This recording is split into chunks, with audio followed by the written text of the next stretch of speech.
సాగునీటి సంఘాల ఎన్నికల్లో వైఎస్ఆర్సీపీ మద్దతుదారులపై పోటీ చేసి గెలవలేమనే భయంతో అధికార కూటమి పార్టీల నేతలు కుట్రలకు తెరలేపారు. తిరుపతి జిల్లా గూడూరు నియోజకవర్గం వ్యాప్తంగా సాగునీటి ఎన్నికలను ఏకపక్షంగా నిర్వహించారు.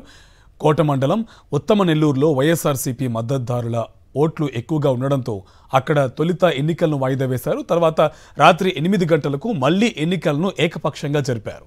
అదే మండలంలోని కొత్తపట్నం నీటి సంఘం ఎన్నికల్లో పోలీసులు అధికారులు టీడీపీ వాళ్లకు అనుకూలంగా వ్యవహరించారని గ్రామస్తులు ఆరోపించారు. ఓట్లు వేసేందుకు క్యూలో వెళ్లిన వైఎస్ఆర్సీపీ మద్దతుదారులను టైం అయిపోయిందని వెనక్కి పంపారని, అయితే టీడీపీకి చెందిన వారిని మాత్రం అనుమతించారని వారు తెలిపారు.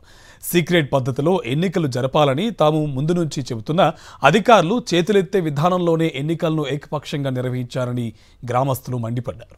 వాళ్ళ యొక్క ప్రభుత్వ రూలింగ్లో ఉన్నటువంటి వాళ్ళు, ఇక్కడ ఉన్నటువంటి కొంతమంది నాయకులు, ఇక్కడ ఉన్నటువంటి వాళ్ళందరినీ కూడా మీ పెన్షన్ తీసేస్తాం, మీ యొక్క సంక్షేమ పథకాలు ఏమి కూడా ఇల్లు రానివ్వు, ఏమి రానివ్వు అని చెప్పి ఇక్కడ ఉన్నటువంటి నాయకులు మా యొక్క పంచాయతీలో ఉన్నటువంటి యొక్క ఆయకట్టు దారులను బెదిరిస్తే వాళ్ళు భయపడిపోతున్నారు. దానికోసం మేమేం చెప్పాం, ఇది ప్రజాస్వామ్యంలో ఒక ఎలక్షన్ నీట్గా జరగాలి అంటే మీరు ఒక సీక్రెట్ ఓటింగ్ పెట్టండి.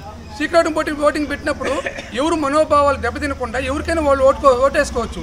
అలా కాకుండా ఈరోజు చేతులెత్తే విధానం అనేది ఎంతవరకు మా పద్ధతితో మాకు అర్థం కావట్లేదు.